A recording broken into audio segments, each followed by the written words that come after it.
Then let's get started. Welcome everyone, and thank you so much for joining us for Texas iGEM's first webinar, Meet with Dr. Mayra Corona-Moreno, which is part of our team's outreach initiative. Today, we have two groups joining us. Some of you are here to learn more about Texas iGEM Collective, and others are to hear from our guest speaker, Dr. Corona-Moreno. Before we begin the main session, please allow us about 5 minutes to briefly introduce Texas iGEM, who we are, what we are working on, and how students can get involved. To start, my name is Shivansh. And I'm Irina's son, and we'll keep this introduction brief. Then we'll turn the session over to Dr. Corona-Moreno, where we'll have the opportunity to learn from her journey, her work, and her insights. Next slide, please. So first, what exactly is iGEM? iGEM stands for Internationally Genetically Engineered Machine. It is a global synthetic biology competition where students use biotechnology to solve real-world problems. This November, we are one of 20 teams in the USA and 400 worldwide competing at the global stage at the iGEM Grand Jamboree in Prairie, France. Next slide, please. Texas iGEM Collective is the first community-based high school iGEM team in Texas. Texas iGEM was created to give motivated high school students access to advanced research opportunities that many students do not usually get until college. Through this team, students grow as researchers, innovators, collaborators, and leaders. Next slide, please.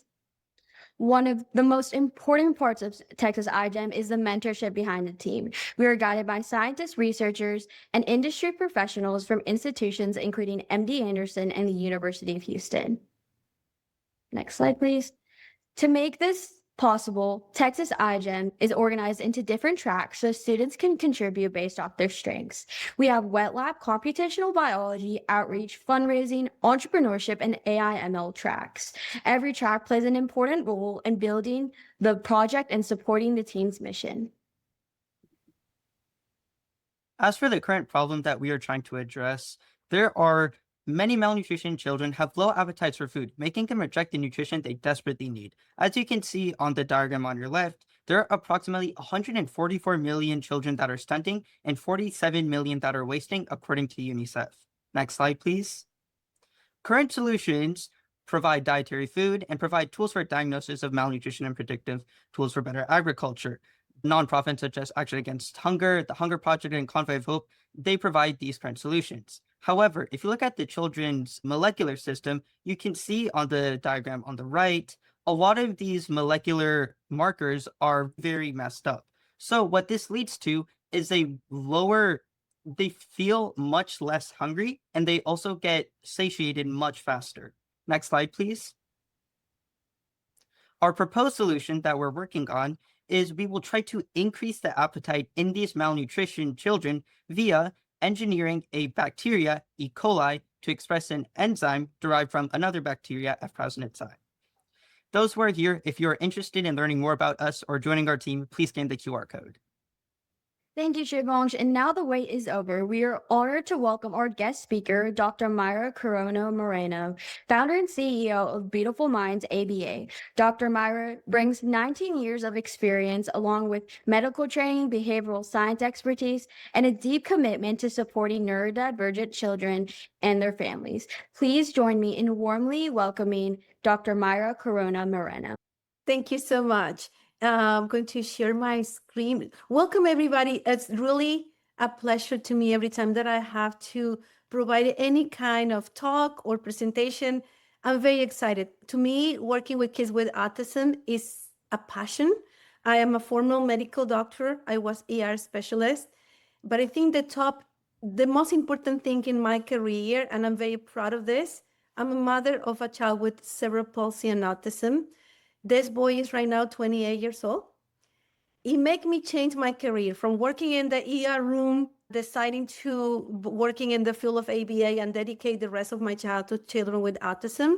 I think is the best that I have done for my child and for many other kids. So when I talk about autism, it's really a passion for me. And I hope today in this talk, I can share my passion with all of you. Today, we're going to talk about the sensory system in autism and malnutrition. And the agenda that we're going to have today is first, we're going to talk about autism. If someone here in the audience is the first time that you are familiar with autism. I'm not going to go in details. Believe me, I've been working with those children for 20 years. And still, I don't know enough about autism. I know a lot. I'm fascinated about them. I'm learning every day. But I'm going to try to do a quickly introduction about what is autism.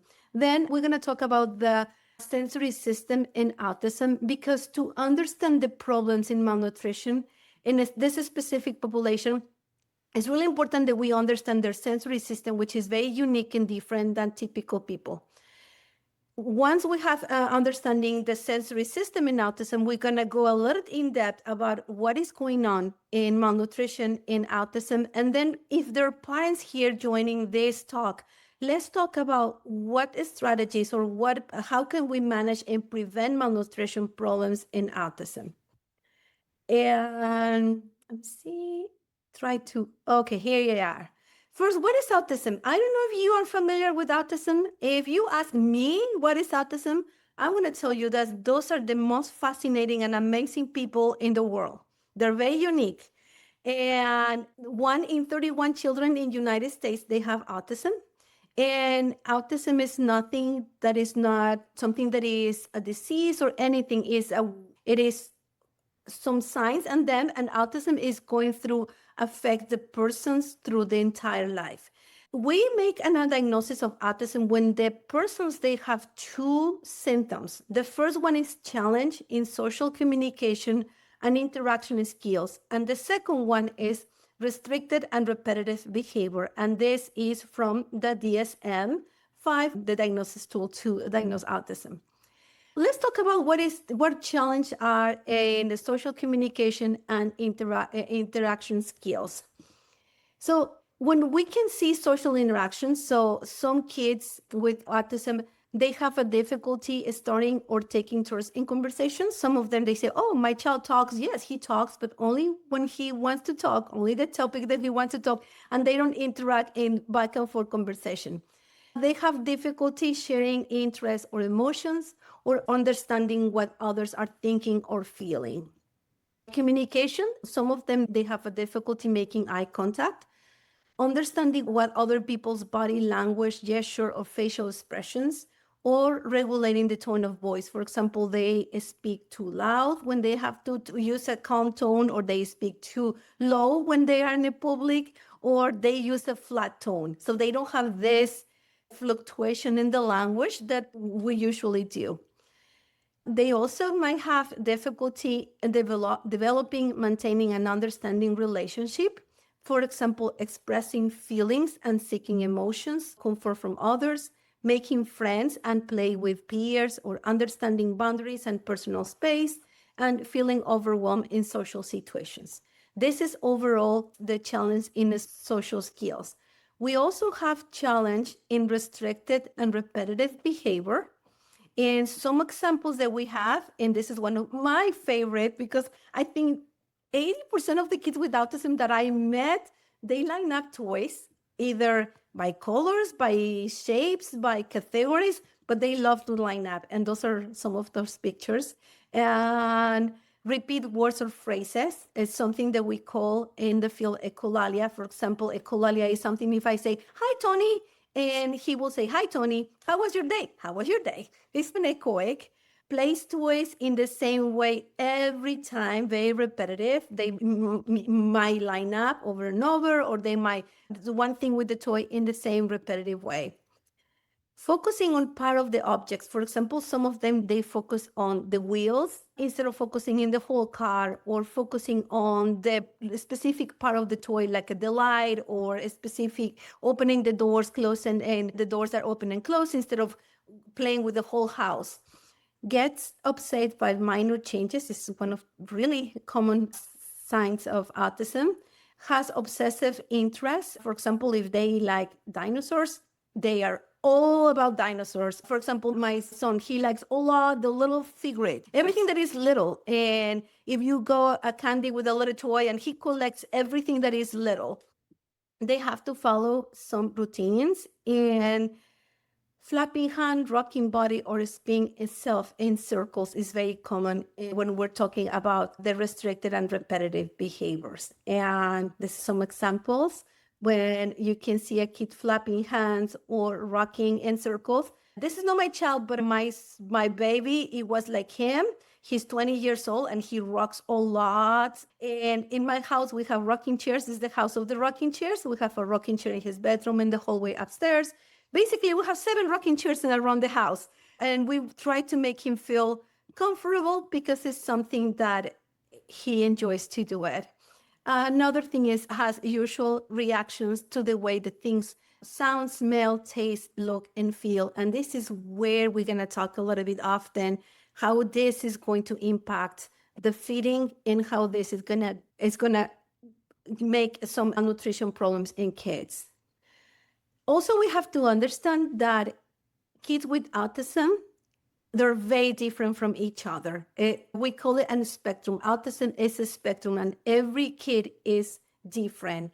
I've been working with them for 19 years. I've been working with twins, and not even twins are different. This is just a representation of how we see autism. For example, if you see, okay, some kids noise sensitivity, some of them, they can be very hypersensitive, which the next kid, they have some noise sensitivity, but less. So every single kid is so different, which make my job so interesting, but also so hard because we're talking about treatment where it's not like, it's the same treatment for every kid, because each one of them, they need very specific, a unique treatment just by their specific needs. Okay, let's talk about the sensory system, because we're going to understand that the sensory system is going to have a huge impact in nutrition in those kids. Research estimates about 90% of autistic individuals have sensory processing disorders. Sensory issues are included as a part of the diagnosis criteria for autism in the DSM-5.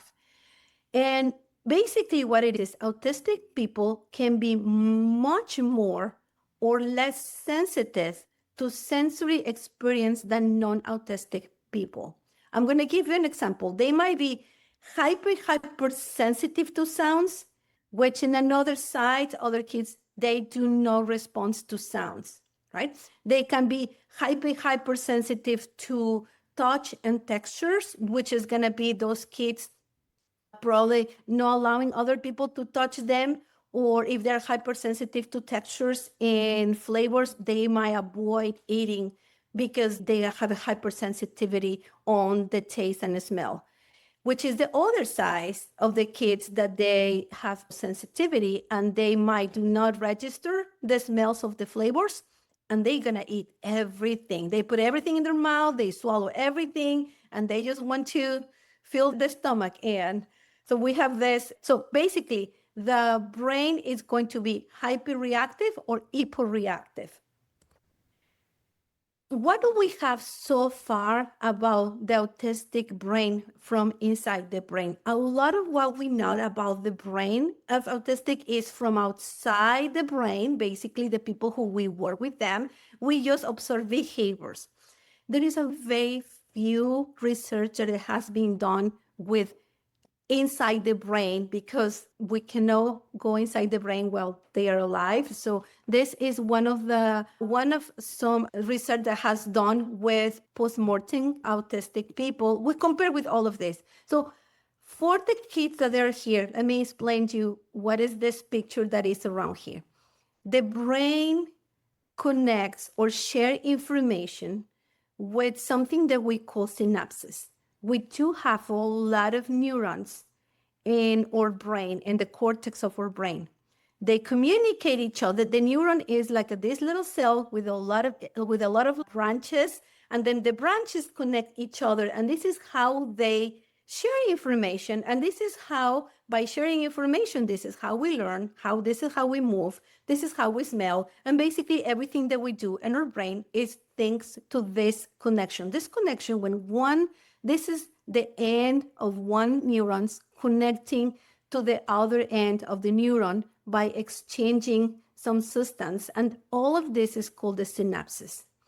A lot of synapses, it is actually activity on our brain. This Dr. Pence and his team in 2008, what they did is they measure only the number of synapses on the brain. This line is going to say before people is born, and then childhood, adolescent, and adulthood. I'm not going to focus on all of them, but I want you to focus on the black lane. So this is the number of synapses that they measure in people who is typical. I don't like, in my personal life, I don't like to use normal because nobody's normal, even me, nobody's normal. But typical people with no diseases, no nothing. In an experimental, we call it control, right? Control is a typical people. So if you can see before we are born, as soon as the baby is inside mom, a lot of synapses start developing and start growing. And then during childhood, we have this increase in number of synapses, which is the time that our brain is open to learn, we're making connections. And then when we have an adolescent and childhood, it starts flattened down and it stays there. The other line that I like to see is the AD. AD is Alzheimer, for example. It's pretty typical to the normal, but then when Alzheimer's symptoms come, we lost activity on the brain, and this is when people start losing memory or change some behaviors, and basically we're losing a lot of brain activity. But look at what happened with autism. Even before the kids with autism, they're born, you can see the purple line getting higher, which means those kids, they already have a lot of connectivity on the brain, a lot of number of synapses. And during childhood, a lot of synapses. And there is another newer research that they're doing are also demonstrating that there is also a little fault in here, but I'm just showing these experiments that they did in 2008. So autistic brain has a lot of connectivity. More than connectivity is not always good, because also it can make us be very hypersensitive. We go to my next slide. I'm trying to go to my next. Okay, here you go. When you see kids with autism, you can see these two big groups of kids.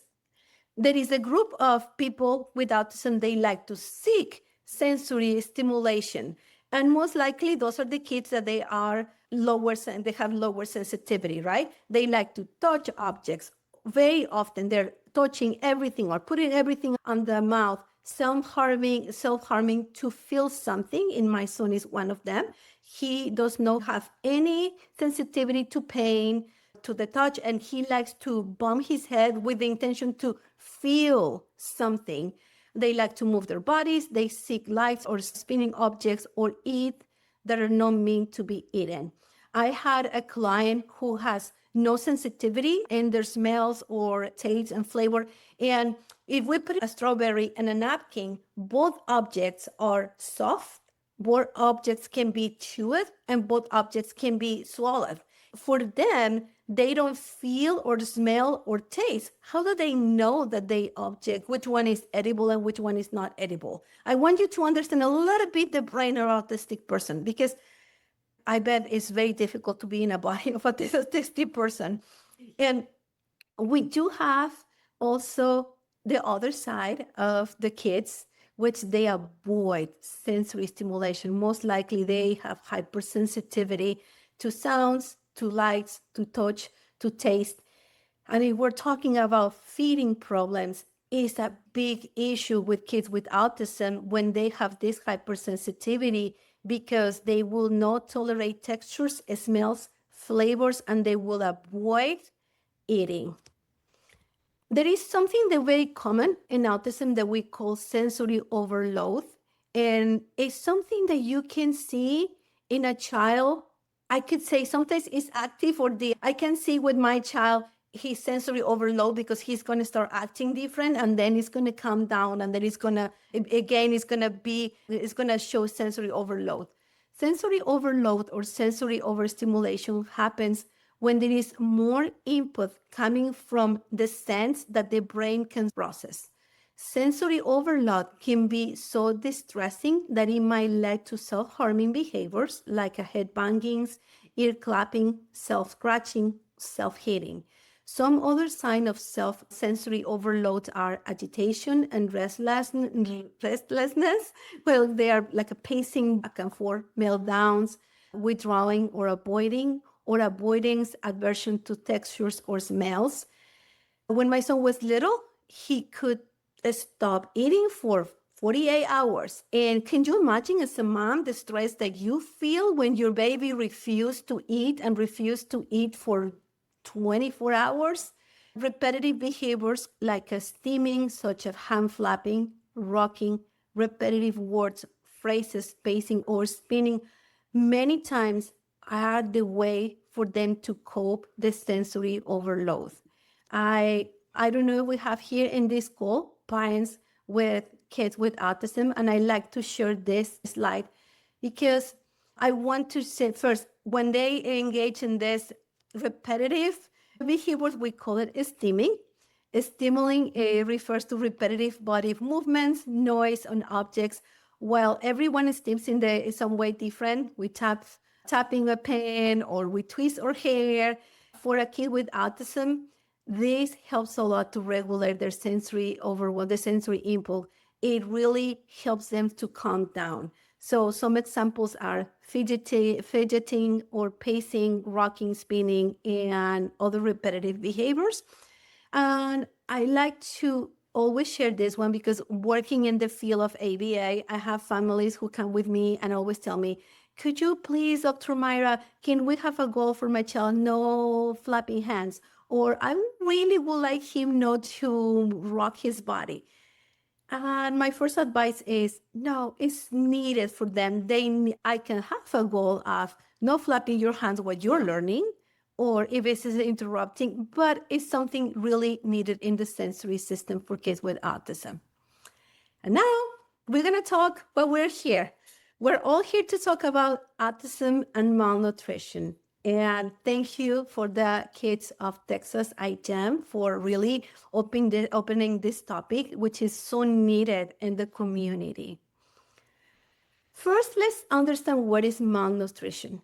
So when we talk about malnutrition, it's not just only thinking about super thin kids that they don't eat. So actually, malnutrition, they're the deficiencies, excess, or imbalance in a person's intake or energy or nutrients. And we have this both sides of malnutrition. One is the undernutrition, is not getting enough calories, proteins, or micronutrients.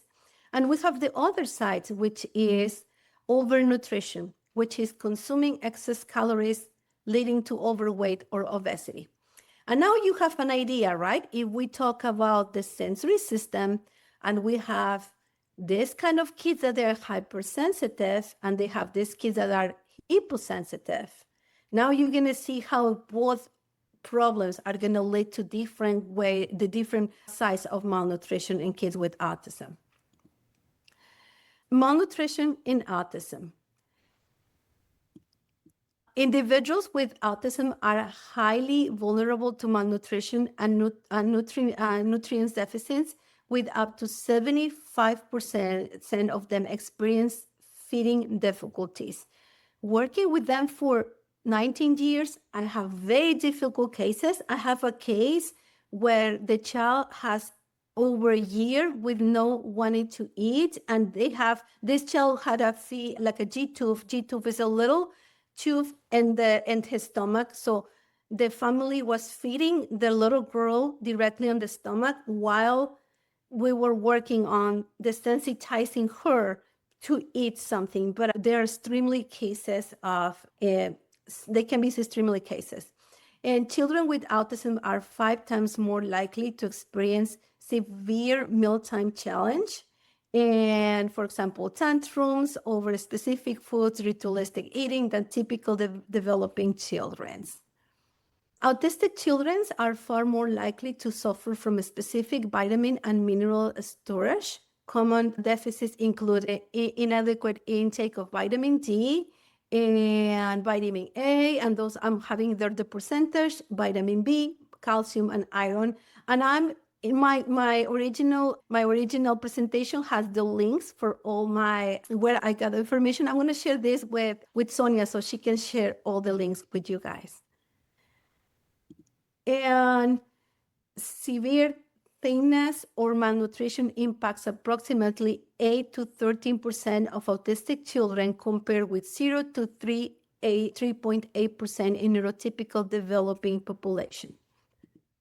And autistic children actually shows higher rates of overweight and obesity, up to 35% compared with neurotypical children. So when talking about malnutrition, or kids with autism either are in one side or the other side, but it is a serious problem.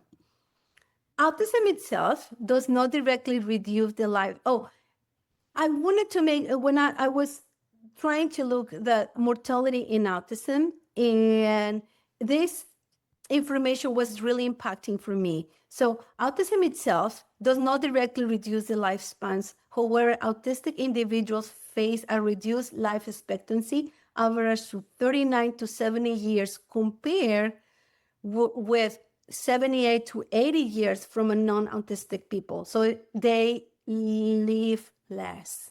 So we have these two populations: autistic individuals without intellectual disability. They have a life expectancy about 74 to 76 years old, right? For men and for women, which is pretty close to the non-autistic people. But autistic individuals with intellectual disability, it is really extreme. It is between 39 to 72 years old, and is largely driven by comorbidity medical conditions. So if you look, and there is at the University of College London, they did this study looking for what are the mortality in autism, and the factors that they found contributing to the lower life expectancy. The number one, and also in the United States, the number one cause of death of people with autism is drowning. Also, I didn't mention, but for some reason, and that's true, working with them, they love water. They seek water. And the number one is co-occurring medical condition, including gastrointestinal disorder and obesity or malnutrition. So after drowning, malnutrition or GI problems, including obesity, is the second cause of death in people with autism. So it's a lot needed we need a lot of scientists working on this. What causes malnutrition in kids with autism? There is a lot of factors that causing malnutrition in kids with autism. The number one is sensory sensitivity. And we have either that there are higher or reduced responses to food, textures, smells, of temperature. It is more than just only the hypersensitivity. Sensory issues in kids with autism are very serious. For example, they cannot easily identify pain on themselves. My own son, he was in the hospital last year for abscess in the colon. It was a big abscess. It was really big. It was like a 12 centimeters. And when I took him to ER because he has fever out of nowhere, and the doctor said, this should be very painful. And I said, this morning he was at the gym laughing and exercising. And the doctor said, how he could be laughing and exercising? This is something that in atypical people is so painful. So people with autism have a hard time feeling their own body, and they can either sense when they're hungry, or they can even not sense when they're full. For example, if they don't sense when they are hungry, they can be without requesting or refusing food for extended periods of time, which is going to go to malnutrition, or the opposite. If they just eat a bit and their body, they don't register when they're full, it can go through obesity, right? So the sensory issues is not like, oh, it's just a picky eater, or it's just, oh, it's a hypersensitivity to the touch, or he cannot touch some textures. It's a really serious problem. Routines and sameness. A lot of our kids with autism, they love to do the same thing, not just only in food. They love to do the same thing every morning, every day. And this is a problem when talking about food. Sometimes they like to eat the same food over and over. And most of them, they don't like the healthy foods. They like the unhealthy, like chicken nuggets or French fries. And if they are hypersensitive to smells and flavor, like a healthy food tastes so different from each other. One strawberry, it tastes so different than another strawberry. Or one blueberry might be sweet and the next blueberry might be a little sour, right? But the processed food, like a chicken nuggets or French fries, most likely always taste the same and also make them that feeling of comfort, like, oh, I know what it's gonna taste, and so they like a lot kind of the same food. GI issue, gastrointestinal issues, co-occurring GI distress or pain might cause on children to avoid central food or group. And there's 70% of individuals with autism might have GI, such as abdominal pain, constipation, diarrhea, bloating, or I don't know how to pronounce this. My Spanglish sometimes doesn't help me. Gastroesophageal reflux disease. It's very common. GI issues in kids with autism is very common. Another factor is elimination diets. There are trends in this field. And who is a mom in this field, and we are in the parent support group, we see some years we have a trend, something, but there is a big trend about the removing gluten or casein on the diet, which I'm not against or in favor, and it's not the reason of this talk. It is just only the problem is unsupervised restricted diets. Parents with autism were desperate to find a cure. We're desperate to find something to help our kids, that we will be able to do everything that people tell us. But my advice is, if you decide to try any diet, removing gluten or removing casein, do it with a doctor, supervised by a doctor, because when you remove one factor from the diet, it might be a deficiency. So it's not bad. It's only if you want to do it, make sure that you are doing it with a doctor. Another cause, medication side effects. Another cause of malnutrition in kids with autism. I'm going to give you, because our kids with autism, their high population of them are medicated. And I have only 2 examples, but there are way more than 2 medications. But I have examples of one of the 2 most common medications used in autism. Guanfacine is one of the medications more used for ADHD, which a lot of kids with autism, they also have ADHD. So one of the side effects of the guanfacine is decreased appetite, and we have another medication, which is Risperdal or Risperidone, which is one of the side effects. It is weight gain or increase in appetite. Again, I'm not against or in favor. Medication must never be stopped abruptly. Consider the benefits and talk with a specialist about options to compensate side effects. If your doctor is prescribing those medications, maybe it's needed. Okay, if it's needed, consider the benefits, but also think about it. Okay, if I'm going to take a medication who is going to stop me for eating, what about if I provided the biggest breakfast in the morning and then I give the medication? It's going to stop me from being hungry for a couple of hours. Or if my child is in a medication which the side effect is like a weight gain or increase in appetite, consider increasing exercise or increases activity. Make sure my child's not in the tablet all day, sitting on the couch, is making sure we're gonna go for a walk and it's too hot outside. It's like invest a little bit in having a walker or a treadmill, or increase or take them to the gym, but increase in exercise.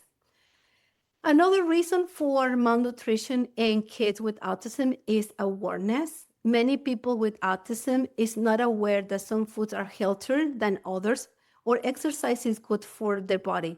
At the age of 5 years, a kid starts getting more being aware of, oh, donuts are not healthy, but an apple is healthy. This is something that easily at 5 years old, they know, right? Or kids with autism, they might don't got that processed in the mind. They are, okay, this is not healthy, this is healthy. They are just only go for whatever it feels good. Deficit in social skills. Many kids with autism are less likely to observe and imitate peers trying to new foods. If I have the napkin and the strawberry and I go to school and my peers are eating the strawberry but not eating the napkin, I might want to imitate. Typical kids imitate everything that other kids they do, right? Probably a child with social deficit skills, it might not have the skill of imitating peers. They're so good imitating adults. But some in autism, there is something with the peers. They don't socialize much with peers. So it's also another reason why it might delay the feeding. Okay. If you're here, one of the parents here say, okay, Mayra, I understand there is a big issue. It's a serious problem. I'm a parent. How can I manage? Or how can I prevent my nutrition problems in my kid? Or you guys here who are future scientists, okay, Mayra, how can I help with this population? Number one, and the most important, is the medical oversight. Always consult pediatrician or your GI before eliminating any major food groups. Before you decide to try a new diet or anything, go with the doctor. Can I have a blood test? Can I see what deficit my child has in vitamins or proteins?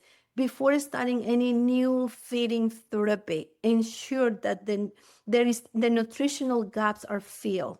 No use and collaborate. The second one is work with a specialist and collaborate. I am a specialist in ABA therapy. I'm not a specialist in feeding therapy. I love working with sensory things for my kids. We should collaborate more. If I'm helping a child in the therapy with feeding problems, I want to collaborate with a doctor who is the one who's going to help me to understand where the gaps in the nutritional gaps in my patient. Safe food modification. This is something I have done a lot and I enjoy doing a lot.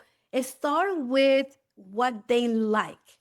For example, if they like ketchup, this is something that usually kids, they love it. Okay, don't remove the ketchup. It's going to make a tantrum. Start blending boiled carrots, and they have some carrots and some veggies, and start slowly blending in ketchup. And so we don't go too much because they're hypersensitivity and they have hypersensitivity and they easily will taste it. But if you start like a blending slowly, and then we are sneaking the real veggies, and it's really good. I have a child who never drinks water. It's something like no water. The only thing that he was drinking was Coca-Cola, and seriously, it was a really serious problem. When I started working with child, how do we start drinking Coca-Cola? I don't know, but I started working in the house when he was drinking 100% Coca-Cola. Okay, that's something that we have to work on. So what about it? I'm not going to say the parents stop doing Coca-Cola because I cannot come and make this change. Okay, next week, we're going to have 80% Coca-Cola and 20% water. The child might not even notice. And then a couple of weeks, we start increasing a little bit more, 30% of water, 50% of water, 60% of water. And eventually we were modifying it slowly and blending what is healthy with the unhealthy foods. Oh, I forgot to put in this number 6. Okay, let's go in order. Number 4, find support with your community. It's not easy to be a parent with kids with feeding problems. It can be very overwhelming as a parent. So think that your child is not the only child going through feeding challenges. There are many other families going through feeding challenges with their kids or behavioral challenges. I highly recommend to find support in your community. I strongly work with this Autism Society of Texas. I'm one of the volunteers working from them for over 3.5 years. Also, organizations like Texas organization, start finding community, start finding it's really helpful. Don't stay in your house thinking on your problems, because even if there is no solution, there is a lot of parents that are going through the same, and you might together find a solution. Gradually exposure. So for kids that they are hypersensitivity, they have hypersensitivity and are experiencing issues with no wanting to eat, gradually exposed to textures, smells, flavors. That is going to open more the sensory system and eventually help with feeding.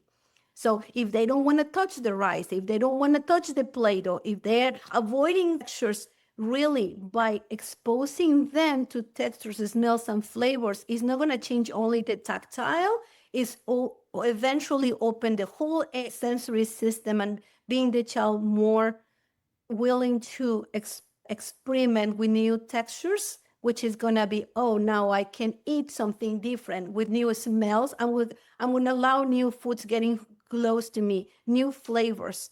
And it's going to help not just only the tactile systems, if also the feeding. For kids that they are with obesity, increased physical activity, really 90 to 20 minutes per week of physical activity can add up to 2 years of life. And if we're talking about our kids having a less life expectancy, really making sure that we have those physical activity. Or kids with autism, they don't have many social skills, pretend skills, or play, or imaginary play.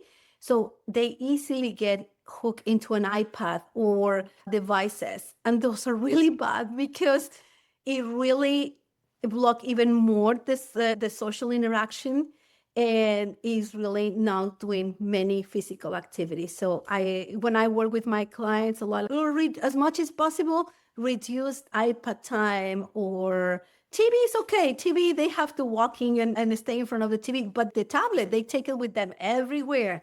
So this is all, I think. This is all from me today. I don't know if I passed the time. Almost, we have a few minutes. I really want to thank you, Texas iGEM, for opening this forum. I'm so impressed with young people, really think, because it's so needed. So I'm going to end with this. And my only last slide, I'm the owner of Beautiful Minds, and I do nothing without my team, because it will be nothing, the work that we do. This is part of my team now. I think we have a little bit more of people, but that was the last year that we took this picture. And we are a group of people who really work with a lot of passion working with kids with autism.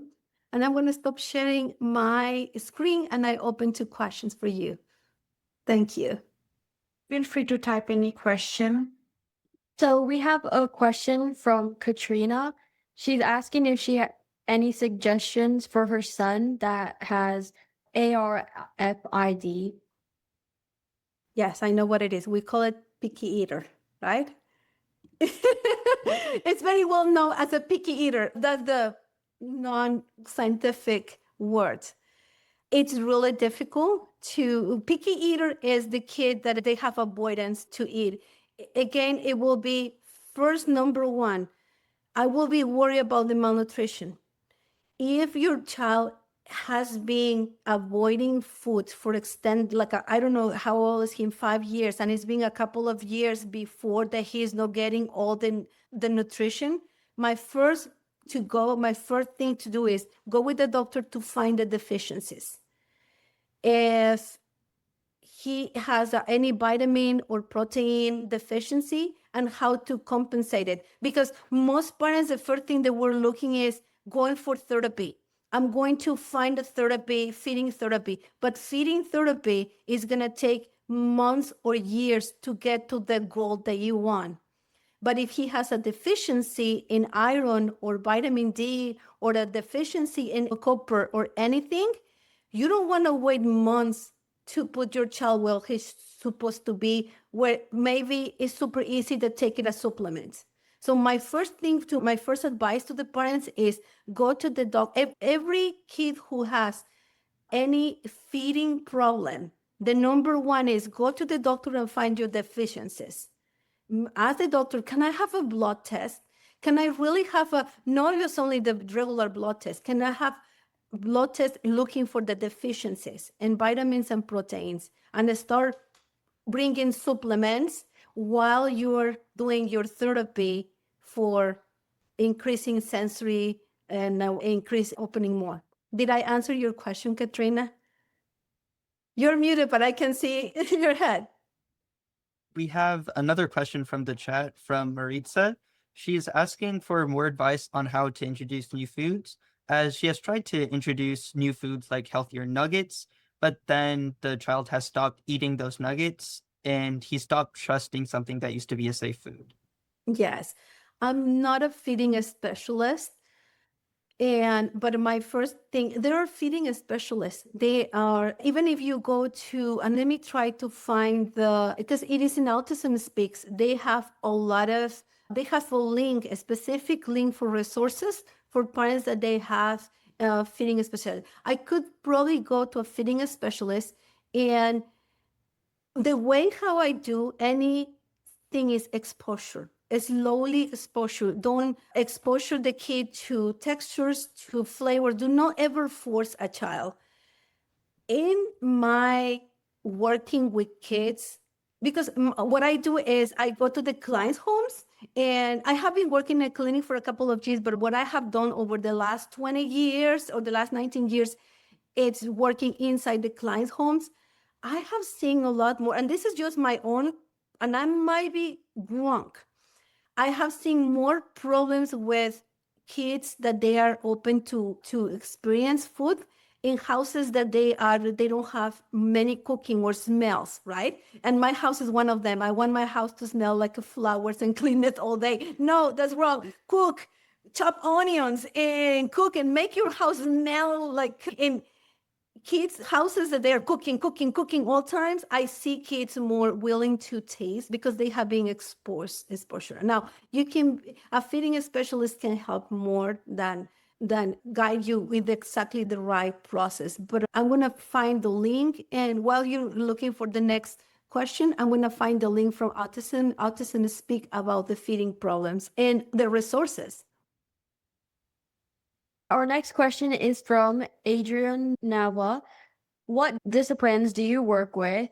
Whom are feeding specialists, SLP, OT? How do you incorporate their suggestions into your sessions? And this is really beautiful question. I am a BCBA.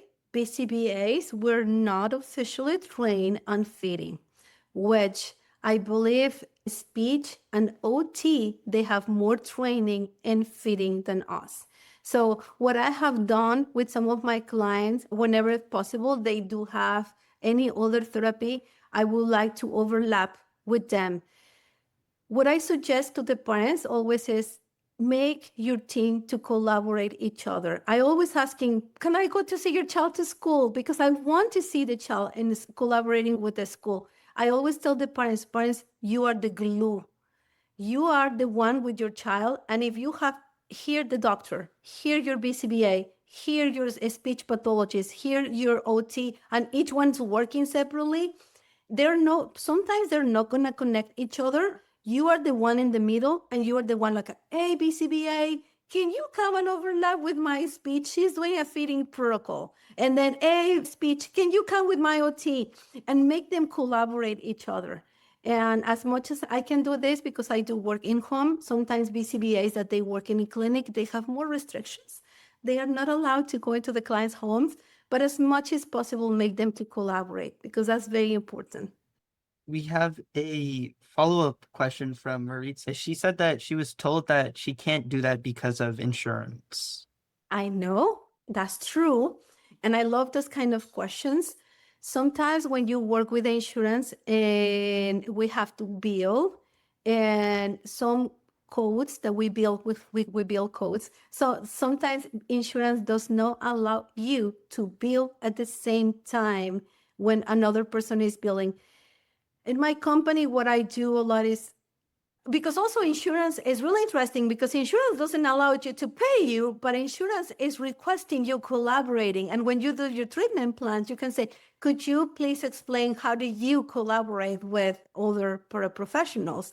So sometimes I just go out of billing. Okay, I don't bill the session. I'm just going to collaborate with them, or I'm going to bill in a different way. I'm going to go with the parent, because sometimes if you go with the parent, you can build parent training session, and also you're collaborating. Okay, I will not bill direct session, I want to bill. Or if there is no way to bill, just if you lose an hour, it's more than what you win. But yes, it's true. There's one of the barriers that a lot of that we have in the real field. So we have another question from Ms. Shukla. What subtle signs of malnutrition should we watch for in a child with highly restricted feeding habits? Lower weight, underweight, and the percentile. So when every kid, when you go with a pediatrician, they weight you and they make your height and your weight, and you have to be within the curve. There is a curve, so that is you have to be either no lower, no higher. That's the first thing that I will do with my child. Okay, is he in the right percentile of weight and height for his age? Most likely, kids that they reach the weight and height at the age, nutrition is going good. When they are lower in that curve or higher, something is wrong. I will start for that. And it's so easy as going with your pediatrician and say, is my child in the curve of weight and height? Where is him? And I don't know, 'cause I'm not a pediatrician, but this is exactly what you can explain to the pediatrician. Is he and his weight and his height, it is good for his age? Most likely, if he's good, nutritional is going to be good. And there is another signs of him being pale, he's being inactive. But usually if he isn't a good and his blood test is good, most likely everything is good. We have another question from Anayeli. She is asking if insurance allows other therapists to collaborate. Sometimes no. Sometimes no, because insurance will know, okay, for the families that are here not familiar with the treatment or any OT speech treatment, your company is going to bill for services. It's going to bill for either therapy, direct therapy, or parent training or supervision, right? Sometimes we have a contract and they say, some contracts, they say, yes, I'm allowing you to collaborate, and they give you a specific code where they're going to pay you probably percentage. But sometimes they do not allow you to bill at the same time. For example, if I'm a BCBA and I have my client and then a speech pathologist with me talking about the feeding therapy, and we both bill, okay, today, July 6th at 6 p.m., I'm going to bill because I was working with him, and she said, I'm going to bill at the same time. And she was like, oh, no, only one of you can get paid, not two of you. And this is one of the biggest barriers, like insurance, probably. One of the things I can say, probably talk with your providers to see if it can be done. If not, talk with your insurance. Say, I really want to make this to collaborate. Is there any way we can bill? So we have another question from Katrina. Are there any links for doctors and specialists or pediatricians that specifically work with kids with autism? Yes. Now, it depends also on your insurance, because one of my first advice is call your insurance, and your insurance will give you the list of providers. I have a lot of kids that are coming to me and I say, oh, can I have a treatment? What is your insurance? No, I'm not in network with them. The persons who are specialized in autism, depending what do you want. If you want just a pediatrician specialized in autism, or neurologists, there are groups of doctors who specialize in autism. There is one, if you're talking about the nurses, a group of nurses and doctors, pediatricians, and neurologists. There is one clinic. There is a couple. It's a brand chain. It's called Think Neurology. Let me put it in the chat. It's like a think, like you're thinking. Oh, let me see. How can I type on the chat? Or those who need the more information, if you kindly leave your email address, we'll be more than happy to forward any information Dr. Yeah. Mayra provides. That would be great. And Think Neurology, it's a group of pediatricians, neurologists, diagnosticians, nurses that they specialize in autism. No, they're not ABA, they're not a speech. It's more in the medical side. We have one more question from Tiffany. They're asking, how do you know when it's time to end ABA and enroll in school? That's a good question. I love it because the purpose of ABA should be reach to a point when the child learn in the natural environment. When the child start learning in the natural environment and the same rate as a typical kids, it should be ready to be enrolled. If the child is ready to sit and attend and learn, most of the ABA providers, we do start therapy with doing an assessment. All the ABA providers, we use one standardized assessment. It's called Violin. So this mommy has to ask the therapist, what is the Violin score? Violin is a developmental assessment. We do not measure autism. We measure independent living skills in communication, social skills, and independent living skills. When the ABC score, when the overall score of the Violin is over 70%, which means compared with a child with typical child, you have a deficit only of 30%. When you get to that level, you can start introducing your child to learning more in the natural environment. When you're lower than 70%, you still need to have some hours of ABA. Now, the Violin give you different levels, and one day, and I know this is a lot of questions, I'm so passionate about this. One day we can go only talk about developmental assessments and how to interpret them and how to choose goals from them. When that developmental assessment, it let you know if your delay in your child is mild, moderate, severe. When it's a severe, you need 30 to 40 hours of therapy. When it's mild, you need around 20, 15. And when it's mild, you need around the 15, 10. And when you go over 70, 75, you're okay, start learning in the natural environment. I will make decisions based on that. So we have another question from Adrian Nova. Medicaid allows co-treatments, but they have to be justified through documentation. I've only seen it between PT, OT, SLP. I wouldn't know if it's possible with the ABA. I don't know. Insurance is so tricky because under insurance, there are different groups. For example, Medicaid is a broad group, and under Medicaid, there is Molina, there is Texas Children, and each one of those, they have different rules and different things that allow or they do not allow. It is even confusing for me as a provider. So when you have your contract with your insurance, it's very specific. Probably I'm Blue Cross Blue Shield, but my neighbor, they have Blue Cross Blue Shield, but it's a different contract. So I might probably call first my insurance and I say, okay, my group, what are the things that I can do and I cannot do? And probably when they make you sign the contract was a big this bunch of paper with all things, and we never read all of them, but we can just only ask them because it is a difficult question, because even between groups inside the same insurance can have restrictions different from another ones. All right. So we are almost 10 minutes after 6 o'clock. Thank you so much, Dr. Mayra. Thank you, everybody who has joined and be the part of our Texas iGEM first webinar. And thank you all. Hope this was useful. This was informative for all of you. And Texas iGEM is competing, going to Paris with their project, and cheer for them. Thank you so much. Thank you. Thank you, everybody, for joining.